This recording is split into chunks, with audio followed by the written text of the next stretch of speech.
Bismillahirrahmanirrahim. Assalamualaikum warahmatullahi wabarakatuh. Innal hamdalillah nahmaduhu wa nasta'inuhu wa nastaghfiruh wa na'udzu billahi min shururi anfusina wa sayyiati a'malina. May yahdihillahu fala mudilla lahu wa may yudlil fala hadiya lahu. Ashhadu an la ilaha illallah wahdahu la syarika lah wa ashhadu anna Muhammadan abduhu wa rasuluh sallallahu alaihi wa ala alihi wa sahbihi wa man tabi'ahum bi ihsan ila yaumiddin. Amma ba'du. Ma'asyiral muslimin, hadirin sekalian rahimani wa rahimakumullah. Pada pertemuan malam hari ini kembali kita melanjutkan kajian kita tentang kaidah-kaidah dalam memahami nama-nama dan sifat-sifat Allah Subhanahu wa ta'ala dari kitab Al-Qawaidul Muthla fi Sifatillah wa Asma'ihil Husna. Pertemuan sebelumnya kita telah sampai pada pasal yang ketiga, pasal yang menjelaskan tentang kaidah-kaidah dalam memahami dalil-dalil berkaitan dengan nama dan sifat Allah. Jadi kalau kita ingat kembali pada pasal yang pertama, penulis rahimahullah menyebutkan 7 kaidah yang berkaitan dengan nama Allah. Kemudian pada pasal yang kedua beliau menyebutkan 7 kaidah yang berkaitan dengan sifat Allah. Kemudian pada pasal yang ketiga 4 kaidah yang menjelaskan tentang cara memahami dalil-dalil yang berkaitan dengan nama maupun sifat Allah Subhanahu wa ta'ala. Kita telah membaca dari pasal yang ketiga ini kaidah yang pertama. Kaidah yang pertama, beliau menjelaskan bahwa nama dan sifat Allah Subhanahu wa ta'ala itu ditetapkan berdasarkan dalil dari Al-Quran dan Sunnah. Sehingga apabila ada dalil di dalam Al-Quranul Karim maupun Sunnah Nabi SAW yang menetapkan suatu nama atau suatu sifat, maka kita tetapkan. Kita mengimani bahwa itu adalah nama dan sifat Allah Subhanahu wa ta'ala. Kemudian apabila ada suatu sifat dinafikan dari Allah Subhanahu wa ta'ala, disebutkan bahwa itu bukan sifat Allah, maka kita imani bahwa itu bukan sifat Allah, disertai dengan mengimani bahwa Allah Subhanahu wa ta'ala memiliki sifat yang sempurna yang berkebalikan dengan sifat yang dinafikan tersebut. Sehingga pada firman Allah Subhanahu wa ta'ala, wa tawakkal 'alal hayyil ladzi la yamut, dan bertawakallah kepada Allah Subhanahu wa ta'ala al-hayy, yang maha hidup, alladzi la yamut, yang tidak mati. Al-Hayy di situ menetapkan sifat Allah Subhanahu wa ta'ala maha hidup. Itu kita imani bahwa Allah Subhanahu wa ta'ala termasuk dari sifatnya adalah maha hidup, memiliki sifat kehidupan yang sempurna. Kemudian alladzi la yamut, yang tidak mati. Maka kita imani bahwa kematian itu bukan termasuk sifat Allah Subhanahu wa ta'ala, disertai dengan meyakini bahwa Allah Subhanahu wa ta'ala memiliki sifat hidup yang sempurna. Dan karena sifat hidup Allah Subhanahu wa ta'ala itu sempurna, maka jauh berbeda dengan kehidupan manusia.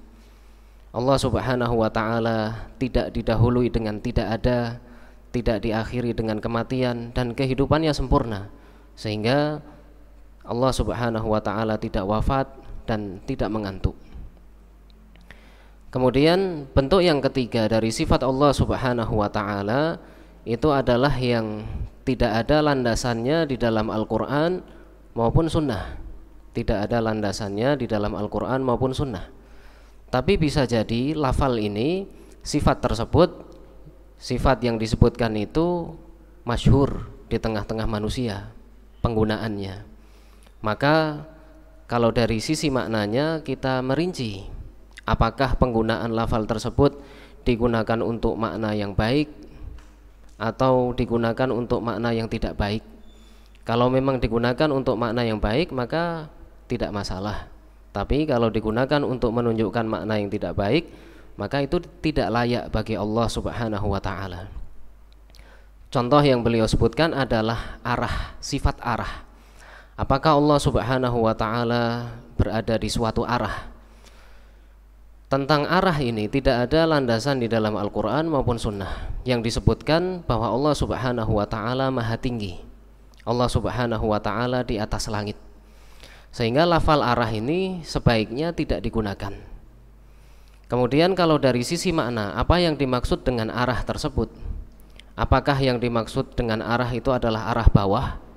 Itu tentunya tidak layak bagi Allah Subhanahu wa ta'ala. Atau yang dimaksud adalah arah atas, tapi arah tersebut lebih besar dari Allah Subhanahu wa ta'ala, dan ini juga tidak layak, karena makhluk itu pasti lebih kecil jika dibandingkan dengan Allah Subhanahu wa ta'ala.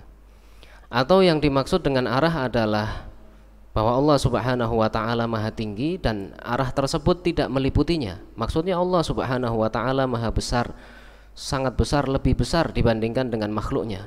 Maka itu adalah makna yang benar dan bisa saja digunakan bagi Allah Subhanahu wa ta'ala. Kita lanjutkan ke kaidah yang kedua. Qala al-musannif rahimahullah al-qa'idatu tsaniyah. Kaidah yang kedua. Al-wajibu fi nususil Qur'ani was sunnah ijra'uha ala zahiriha tuna tahrif. Kewajiban kita berkaitan dengan dalil-dalil Al-Qur'an dan sunnah adalah membiarkannya sesuai dengan makna aslinya. Membiarkannya sesuai dengan makna aslinya tanpa merubahnya, tanpa merubah makna asal tersebut. La siyama nususis sifat, terlebih dalil-dalil yang berkaitan dengan sifat-sifat Allah Subhanahu wa ta'ala, haitsu la majala lirra'yi fiha. Karena sifat-sifat Allah Subhanahu wa ta'ala itu tidak ada ruang untuk berpendapat. Seseorang tidak boleh hanya sekedar mengandalkan akal pikirannya saja untuk menetapkan sifat bagi Allah Subhanahu wa ta'ala. Ini kaidah yang kedua, bahwa dalil-dalil Al-Quran dan Sunnah itu dimaknakan sesuai dengan makna asalnya. Dimaknakan sesuai dengan makna asalnya, tidak boleh merubahnya. Termasuk diantaranya adalah dalil-dalil yang berkaitan dengan sifat-sifat Allah Subhanahu wa ta'ala, karena akal manusia tidak mampu menetapkan dengan sendirian bagaimana sifat yang layak bagi Allah Subhanahu wa ta'ala. Kemudian penulis rahimahullah menyebutkan dalil wahyu dan dalil akal berkaitan dengan kaidah ini. Wa dalilu dzalika as-sam'u wal 'aqlu.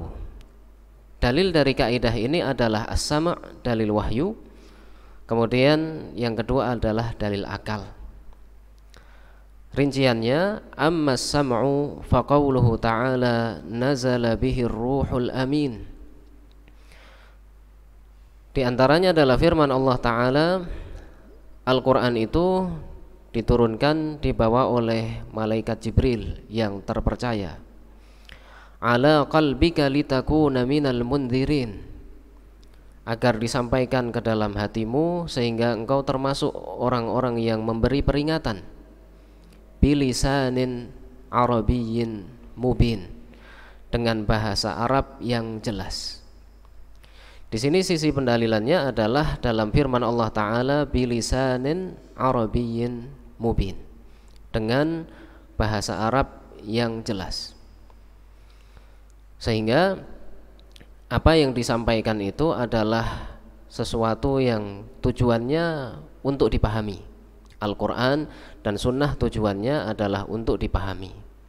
Sehingga kalau memang tujuannya untuk dipahami, maka diketahui maknanya dan dimaknakan sesuai dengan asalnya tanpa merubahnya. Wa qawluhu, dan firman Allah Ta'ala, inna anzalnahu qur'anan arabiyyan la'allakum ta'qilun. Sesungguhnya kami menurunkan Al-Quran dalam bahasa Arab agar kalian memahaminya. Wa qawluhu inna ja'alnahu qur'anan arabiyyan la'allakum ta'qilun. Sesungguhnya kami menjadikan Al-Quran berbahasa Arab agar kalian memahaminya. Wa hadza yadullu ala wujubi fahmihi ala ma yaqtadhihi zahiruh. Dalil-dalil ini menunjukkan kewajiban untuk memahaminya, memahami Al-Qur'anul Karim sesuai dengan makna asalnya, bil lisanil arabi, dalam bahasa Arab. Illa an yamna'a minhu dalilun syar'i, kecuali apabila ada dalil syar'i yang menghalangi makna asal tersebut. Jadi asalnya dimaknakan sesuai dengan makna aslinya, kecuali apabila ada dalil yang menunjukkan tentang perubahan makna. Kecuali apabila ada dalil yang memang menunjukkan adanya perubahan makna.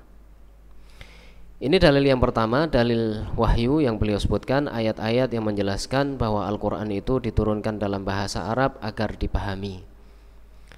Yang itu menunjukkan bahwa kita memaknakannya, memahaminya sesuai dengan makna asal tanpa merubahnya.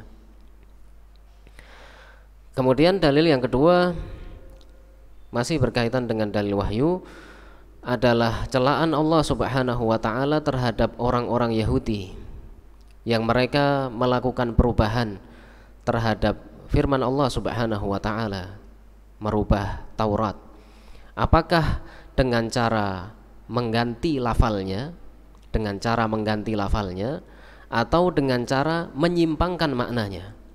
Dengan cara mengganti lafalnya atau menyimpangkan, mengubah maknanya. Wa qad dzamma Allah ta'ala al-yahuda 'ala tahrifihim. Dan Allah Subhanahu wa ta'ala mencela orang-orang Yahudi karena mereka merubah Taurat. Wa bayyana annahum bi tahrifihim min ab'adin nasi 'anil iman. Dan Allah menjelaskan bahwa orang-orang Yahudi dengan sebab penyimpangan Taurat yang mereka lakukan, mereka menjadi orang-orang yang paling jauh dari keimanan. Jadi ketika suatu hal itu dicela, menunjukkan bahwa itu adalah hal yang dilarang. Ketika Allah mencela orang-orang Yahudi yang merubah firman Allah Ta'ala, yang merubah Taurat, itu menunjukkan bahwa merubah kitab suci, merubah firman Allah Subhanahu wa ta'ala, apakah dengan mengganti lafalnya atau dengan menyimpangkan maknanya, adalah hal yang dilarang. Sehingga ini menunjukkan bahwa dalil-dalil dalam Al-Quran maupun sunnah Nabi SAW itu dipahami sesuai dengan makna asalnya. Faqala, maka Allah Subhanahu wa ta'ala berfirman, afatatma'una ayyu'minu lakum wa qad kana fariqum minhum yasma'una kalam Allah thumma yuharrifunah. Apakah kalian masih memiliki keinginan yang kuat agar orang-orang Yahudi itu beriman terhadap kalian, padahal sebagian mereka mendengar firman Allah Ta'ala, thumma yuharrifunah, kemudian mereka merubahnya, min ba'di ma aqaluhu wa hum ya'lamun, mereka merubahnya setelah mereka memahaminya dalam keadaan mereka mengerti mana yang benar dan mana yang keliru, tapi mereka menyimpangkan makna asalnya. Wa qala ta'ala, dan Allah Ta'ala berfirman, minal ladzina hadu yuharrifunal kalima amma wadhi'ih. Sebagian orang-orang Yahudi mereka merubah firman Allah Subhanahu wa ta'ala dari makna-makna asalnya wa yaquluna sami'na wa 'asaina, dan mereka berkata kami mendengar dan kami bermaksiat. Kami mendengar tapi tidak mau taat. Ini dua dalil dari wahyu, dua bentuk dalil dari Al-Qur'anul Karim yang menunjukkan tentang kaidah yang kedua tadi.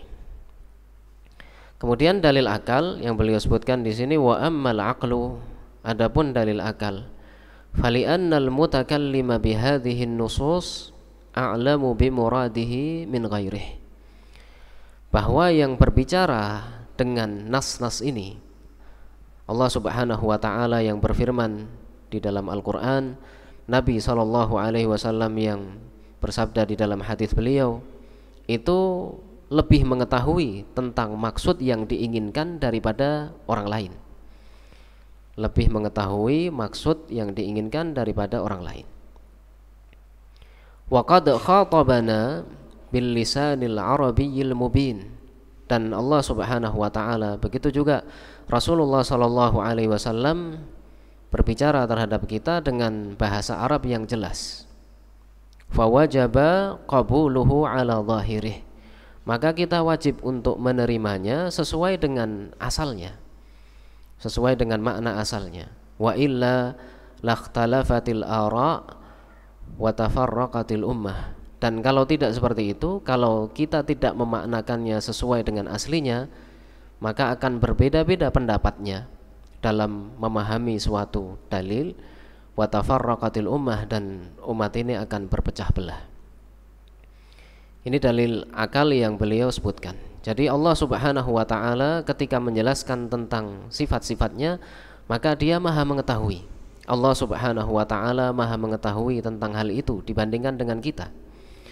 Begitu juga Nabi SAW ketika menjelaskan tentang sifat-sifat Allah Subhanahu wa taala, maka beliau adalah manusia yang paling mengetahui tentang Rabb-nya, sehingga kita menerimanya, menerima dalil-dalil tersebut tanpa merubah maknanya, tanpa merubah maknanya. Ini kaidah yang kedua. Kewajiban kita terhadap dalil dari Al-Quran dan Sunnah adalah memaknakannya, menerimanya sesuai dengan makna asalnya, tidak boleh merubahnya. Terkhusus dalil-dalil yang berkaitan dengan sifat-sifat Allah Subhanahu wa taala, karena akal manusia sangat terbatas. Kemudian kaidah berikutnya adalah kaidah yang ketiga. Al-qa'idatu tsalitsah, dhawahiru nususis sifat ma'lumatun lana bi'tibar wa majhulatun lana bi'tibarin akhar. Makna asal dari dalil tentang sifat-sifat Allah Subhanahu wa taala itu dari satu sisi diketahui dan dari sudut lain tidak diketahui. Maksudnya, ketika ada dalil yang menyebutkan tentang sifat Allah Subhanahu wa taala, maka ada satu sisi yang kita pahami dan ada satu sisi yang tidak bisa kita pahami. Ketika ada suatu dalil yang menyebutkan tentang sifat Allah Subhanahu wa taala, maka ada satu sisi yang bisa kita pahami dan ada satu sisi yang tidak bisa kita pahami. Fa bi'tibaril ma'na hiya ma'lumah, dari sisi maknanya itu adalah hal yang diketahui. Dari sisi maknanya itu adalah hal yang diketahui. Sami'un basir misalnya, maka kita mengimani. Sami artinya maha mendengar, basir artinya maha melihat. Dari sisi makna kita mengetahuinya. Tapi dari sisi lain, wa bi'tibaril kaifiyah allati hiya 'alaiha majhulah. Adapun dari sisi kaifiyah, bagaimana wujudnya, bagaimana hakikat dari sifat tersebut, allati hiya 'alaiha, yang sesungguhnya, majhulah, maka itu adalah hal yang tidak kita ketahui. Bagaimana mendengarnya Allah, apakah membutuhkan telinga misalnya, atau membutuhkan alat, itu hal yang tidak perlu ditanyakan dan tidak boleh ditanyakan, tidak boleh dibayangkan. Sehingga kalau dari sisi makna tadi Sami', maha mendengar, kita imani. Kita mengetahui makna tersebut, bahwa Sami' artinya maha mendengar. Sehingga Allah Subhanahu wa ta'ala memiliki pendengaran yang sempurna. Kemudian bagaimana hakikat sesungguhnya dari sifat tersebut, itu kembali kepada Allah Subhanahu wa ta'ala. Begitu juga sifat yang lainnya. Ketika dijelaskan tentang turunnya Allah Subhanahu wa ta'ala ke langit dunia, kita memahami maknanya, bahwa yanzilu itu artinya turun. Tapi bagaimana bentuknya, bagaimana cara turunnya Allah Subhanahu wa ta'ala, itu yang tidak ada penjelasannya di dalam dalil Al-Quran maupun Sunnah. Sehingga kita tidak perlu membayangkannya atau mempertanyakan bagaimananya, karena itu adalah hal yang tidak bisa kita tangkap dengan akal kita. Ini kaidah yang ketiga. Jadi dalil yang menjelaskan tentang sifat Allah Subhanahu wa ta'ala, maknanya kita pahami, tapi hakikat sesungguhnya dari sifat tersebut kita tidak mengetahuinya. Maknanya kita tahu, tapi hakikatnya kita tidak mengetahuinya. Sehingga kalau di pasal yang kedua tentang kaidah dalam memahami sifat Allah Subhanahu wa ta'ala, termasuk hal yang dihindari dalam menetapkan sifat adalah at-takyif. Takyif itu artinya bertanya, bagaimana hakikat sifat Allah Subhanahu wa ta'ala, atau membayangkan bagaimana bentuk wujud hakikat dari sifat Allah Subhanahu wa ta'ala.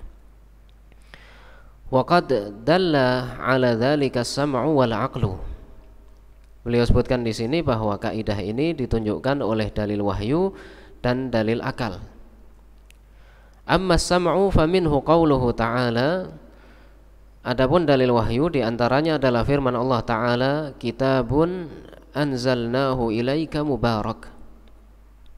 Al-Quran ini adalah kitab yang kami turunkan kepadamu yang penuh dengan barakah, liyadabbaru ayatih, supaya mereka mencermati, merenungi ayat-ayatnya. Supaya mereka mencermati, merenungi ayat-ayatnya. Waliyatadzakkara ulul albab, dan orang-orang yang berakal supaya menjadikannya sebagai peringatan. Kemudian dalil yang lainnya, wa qauluhu ta'ala, inna ja'alnahu qur'anan arabiyyan la'allakum ta'qilun. Sesungguhnya kami menjadikan Al-Quran itu berbahasa Arab agar kalian memahaminya. Wa qauluhu jalla dzikruhu, dan firman Allah Ta'ala yang maha mulia penyebutannya, wa anzalna ilaika dzikra, dan kami turunkan kepadamu adzikr, Al-Quranul Karim, litubayyina linnas, agar engkau menjelaskan kepada manusia, ma nuzzila ilaihim, apa yang diturunkan kepada mereka, wala'allahum yatafakkarun, dan agar mereka memikirkannya. Ini 3 ayat yang beliau sebutkan. Bagaimana sisi pendalilannya? Beliau sebutkan, wattadabburu la yakunu illa fima yumkinul wusulu ila fahmih. Dan tadabbur itu mencermati makna firman-firman Allah Subhanahu wa ta'ala itu tidak bisa dilakukan kecuali pada firman Allah Subhanahu wa ta'ala yang bisa dipahami. Jadi tadabbur itu dilakukan pada sesuatu yang bisa dipahami. Itu menunjukkan bahwa makna dari dalil Al-Quranul Karim maupun sunnah Nabi SAW itu bisa kita ketahui. Termasuk diantaranya adalah dalil yang berkaitan dengan sifat-sifat Allah Subhanahu wa ta'ala. Kita mengetahui maknanya. Liyatadzakkara al-insanu bima fahimahu minhu, supaya manusia menjadikannya peringatan dari apa yang dia pahami darinya. Wa kaunul Qur'ani Arabiyyan liyaqilahu man yafhamul Arabiyyah, dan Al-Quran itu diturunkan dalam bahasa Arab supaya bisa dipahami oleh orang yang mengerti tentang bahasa Arab. Yadullu ala anna ma'nahu ma'lum. Ini menunjukkan bahwa Al-Quran itu maknanya diketahui. Ayat-ayat Al-Quran maknanya diketahui. Karena Allah menurunkannya supaya dijadikan sebagai peringatan. Kalau tidak bisa diketahui maknanya, bagaimana cara menjadikannya sebagai peringatan? Kan begitu. Wa illa lama kana farqun baina an yakuna bil lughatil arabiyyah au ghairiha. Dan kalau tidak seperti itu, kalau misalkan Al-Qur'an ini diturunkan dalam bahasa Arab, tapi ada hal-hal yang maknanya itu tidak diketahui oleh manusia, hanya Allah Subhanahu wa taala yang mengetahuinya, maka tidak ada bedanya Al-Qur'an ini diturunkan dengan bahasa Arab atau dengan selain bahasa Arab. Wa bayanun nabiyyi sallallahu alaihi wasallam al-Qur'ana lin-nas syamilun li bayani lafdhihi wa bayani ma'nahu.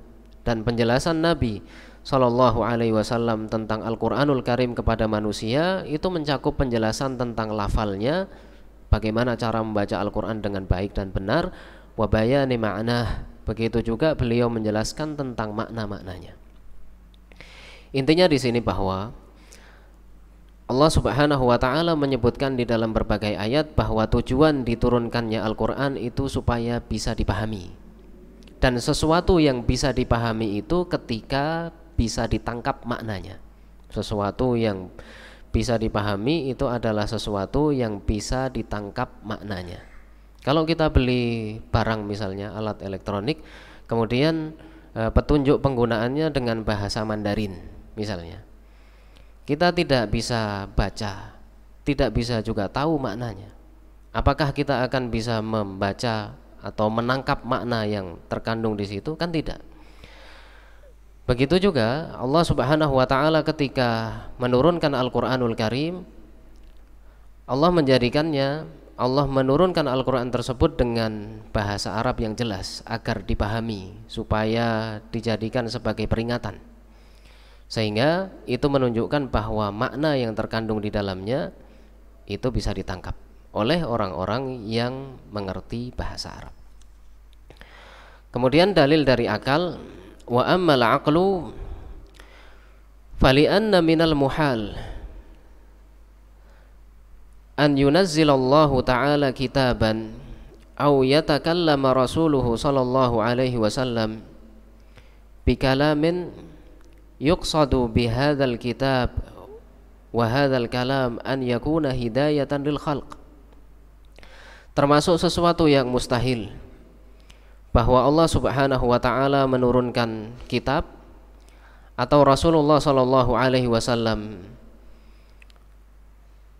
bersabda dengan suatu ucapan, kemudian tujuan dari kitab tersebut dan dari sabda Nabi sallallahu alaihi wasallam itu adalah supaya menjadi petunjuk bagi manusia. Wa yabqa fi a'dhamil umur wa ashaddiha daruratan majhulal ma'na. Tapi dalam hal yang paling mulia dan sesuatu yang sangat dibutuhkan, maksudnya yang kaitannya dengan keimanan kepada Allah Subhanahu wa taala, yang berkaitan dengan sifat-sifatnya tidak diketahui maknanya.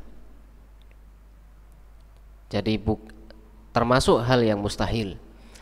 Termasuk hal yang mustahil ketika Allah Subhanahu wa taala menurunkan Al-Qur'an yang tujuannya menjadi hidayah, menjadi petunjuk bagi manusia. Begitu juga Rasulullah sallallahu alaihi wasallam, sabda beliau tujuannya adalah menjadi pembimbing bagi umat manusia. Tapi bimbingan yang berkaitan dengan keimanan kepada Allah itu justru maknanya tidak dimengerti. Bimbingan yang berkaitan dengan sifat-sifat Allah Subhanahu wa taala maknanya tidak dimengerti, tidak bisa ditangkap. Itu termasuk hal yang mustahil. Bimanzilatil hurufil hijaiyah allati la yufhamu minha syai'. Permisalannya seperti huruf-huruf hijaiyah yang tidak bisa dipahami makna apapun darinya. Li'anna dzalika minas safah alladzi ta'bahu hikmatullahi ta'ala. Karena hal tersebut berbicara dengan sesuatu yang tidak bisa dipahami, itu termasuk kurang akal yang tidak sesuai dengan hikmah Allah Subhanahu wa taala.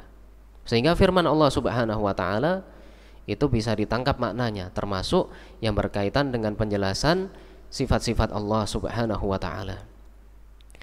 Wa qad qala Allah taala an kitabih, Dan Allah Subhanahu wa taala berfirman tentang kitabnya, kitabun uhkimat ayatuhu thumma fussilat min ladun hakimin khabir. Al-Quran itu adalah kitab yang ayat-ayatnya sangat baik, sangat indah, kemudian dirinci oleh Allah Subhanahu wa taala, datang dari sisi Allah Subhanahu wa taala yang maha bijaksana, yang maha mengetahui. Hadhihi dalalatus sam'i wal aqli ala ilmina bima'ani nususis sifat. Ini adalah dalil dari wahyu, begitu juga dari akal, yang menunjukkan bahwa kita bisa mengetahui makna dari ayat-ayat yang menjelaskan tentang sifat-sifat Allah Subhanahu wa ta'ala. Jadi ini adalah bagian yang pertama tadi, dalil-dalil sifat. Dari satu sisi kita pahami maknanya kita ketahui, tapi kaifiyahnya, bagaimana sesungguhnya sifat tersebut, kita tidak mengetahuinya. Beliau sebutkan di sini untuk bagian yang kedua, wa amma dalalatuhuma ala jahlina laha bi'tibaril kaifiyah faqad sabaqat fil qa'idatis sadisah. Adapun dalil yang menunjukkan bahwa kita tidak mengetahui bagaimana bentuk sesungguhnya, bagaimana hakikat dari sifat Allah Subhanahu wa ta'ala, maka telah disebutkan dalam kaidah yang keenam, min qawaidis sifat, pada kaidah-kaidah dalam memahami sifat-sifat Allah Subhanahu wa ta'ala. Di situ beliau sebutkan bahwa ketika menetapkan sifat bagi Allah Subhanahu wa ta'ala, kita harus menghindari dua hal. Yang pertama adalah tamtsil, tidak boleh menyerupakan sifat tersebut dengan sifat makhluk. Kemudian yang kedua adalah takyif. Takyif itu mempertanyakan bagaimana hakikat dari sifat Allah Subhanahu wa ta'ala atau membayangkannya. Dan beliau sebutkan di situ bahwa akal manusia itu tidak mampu mencapai, tidak mampu mengetahui bagaimana hakikat wujud bentuk sesungguhnya dari sifat Allah Subhanahu wa ta'ala. Kemudian beliau jelaskan di sini tentang kekeliruan orang yang menyatakan bahwa dalil-dalil yang menunjukkan sifat-sifat Allah Subhanahu wa ta'ala itu tidak diketahui maknanya. Wa bihadza ulima butlanu madhhabil mufawwidhah. Dan dari penjelasan ini bisa diketahui kekeliruan pendapat orang-orang yang mengatakan bahwa dalil-dalil tentang sifat itu tidak diketahui maknanya. Sami'un misalnya, sami'un basir, tidak diketahui apa itu makna sami', dan tidak juga diketahui makna basir. Yanzilu Rabbuna, yanzilu tidak diketahui maknanya. Itu hal yang tidak tepat. Alladzina yufawwiduna ilma ma'ani nususis sifat. Mereka yang menyerahkan makna dalil-dalil tentang sifat-sifat Allah Subhanahu wa ta'ala kepada Allah Subhanahu wa ta'ala. Jadi apa makna sami', apa makna basir, apa makna yanzil, Allahu a'lam. Padahal itu kalau dari sisi bahasa Arab kita mengetahuinya. Sami' artinya mendengar, basir artinya melihat, kemudian yanzilu maknanya turun. Dari sisi makna kita mengetahuinya, tapi bagaimana melihatnya, bagaimana mendengarnya Allah Subhanahu wa ta'ala, bagaimana turunnya, itu hal yang tidak kita ketahui. Wa yadda'una anna hadza madhhabus salaf, dan mereka menyangka bahwa ini adalah pendapat para ulama terdahulu. Wassalafu bari'una min hadzal madhhab, dan para ulama terdahulu mereka berlepas diri dari pendapat ini. Waqad tawataratil aqwalu anhum bi itsbatil ma'ani li hadhihi nusus, dan telah mutawatir dari mereka, dari para ulama terdahulu, dari para sahabat dan seterusnya, tentang penetapan makna untuk sifat-sifat Allah Subhanahu wa taala. Penetapan makna dalam dalil-dalil yang menunjukkan sifat-sifat Allah Subhanahu wa taala. Ijmalan ahyanan, apakah maknanya itu disebutkan dalam bentuk umum, wa tafsilan ahyanan, atau disebutkan secara rinci. Wa tafwidhuhumul kaifiyah ila ilmillahi azza wa jal, dan mereka menyerahkan kaifiyahnya, tata cara, bentuk, hakikat sesungguhnya dari sifat tersebut kepada Allah Subhanahu wa taala. Jadi maknanya kita tahu, tapi bagaimana hakikat sesungguhnya itu kembali kepada Allah Subhanahu wa taala, kita tidak mengerti. Qala Syekhul Islam Ibnu Taimiyah fi kitabihil ma'ruf bil aqli wan naqli. Syekhul Islam Ibnu Taimiyah di dalam kitab beliau yang dikenal dengan sebutan al-aql wan naql, beliau berkata fi safhatis sadisah asyrah wa mi'ah minal juz'il awal, halaman 116 jilid yang pertama, al-matbu'i ala hamishi minhaji sunnah, yang dicetak di catatan tepi kitab Minhajus Sunnah. Beliau berkata, wa amma tafwid faminal ma'lumi anna Allah amarana bitadabburil Qur'an. Adapun tafwid, beliau ingin menjelaskan bahwa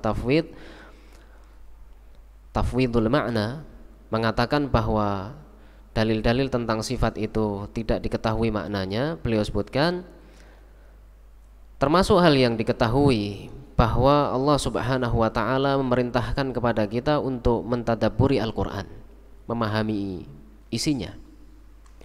Wa haddana ala aqlihi wa fahmihi. Allah Subhanahu wa taala memerintahkan agar kita memahami dan mencermatinya. Fa kaifa yajuzu ma'a dzalika an yurada minnal i'rad an fahmihi wa ma'rifatihi wa aqlihi. Maka bagaimana bisa bersamaan dengan itu ada sesuatu yang diinginkan dari kita supaya tidak memahami, tidak mengetahui, dan tidak mencermatinya. Maksudnya ketika Allah Subhanahu wa taala menjelaskan tentang sifat-sifatnya, itu termasuk dari hal yang perlu kita pahami, perlu kita tadabburi. Maka apakah mungkin Allah Subhanahu wa taala merintahkan untuk memahami tapi dalil tersebut tidak bisa dipahami, tidak diketahui maknanya? Ila an qala, sampai kemudian beliau berkata fi safhati tsaminah asyrah wa mi'ah, pada halaman 118, wa hina idzin fayakunu ma wasafallahu bihi nafsahu fil qur'ani, sehingga apa yang Allah Subhanahu wa taala sifati dirinya di dalam Al-Qur'anul Karim, au katsirun mimma wasafallahu bihi nafsah la ya'lamul anbiya'u ma'nahu.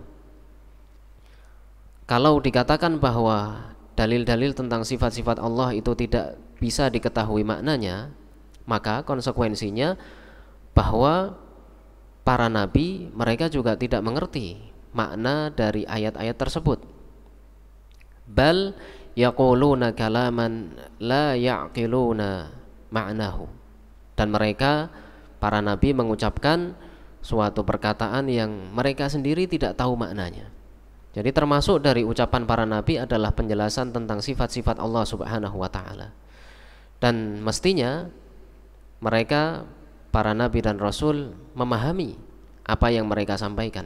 Dan itu menunjukkan bahwa dalil-dalil yang berkaitan dengan sifat-sifat Allah Subhanahu wa taala itu adalah bisa ditangkap maknanya. Tapi kalau dari sisi kaifiyah, bagaimana wujud sesungguhnya, bagaimana hakikat dari sifat tersebut, itu adalah hal yang tidak kita ketahui, kembalinya kepada Allah Subhanahu wa ta'ala.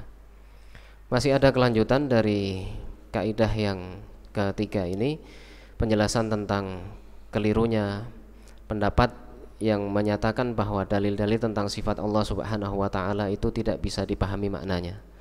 InsyaAllah kita lanjutkan di pertemuan berikutnya.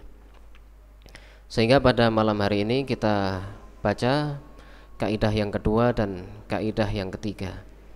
Kaidah yang kedua, beliau jelaskan bahwa kewajiban kita terhadap dalil Al-Quran dan Sunnah adalah memahaminya sesuai dengan makna asalnya tanpa merubahnya.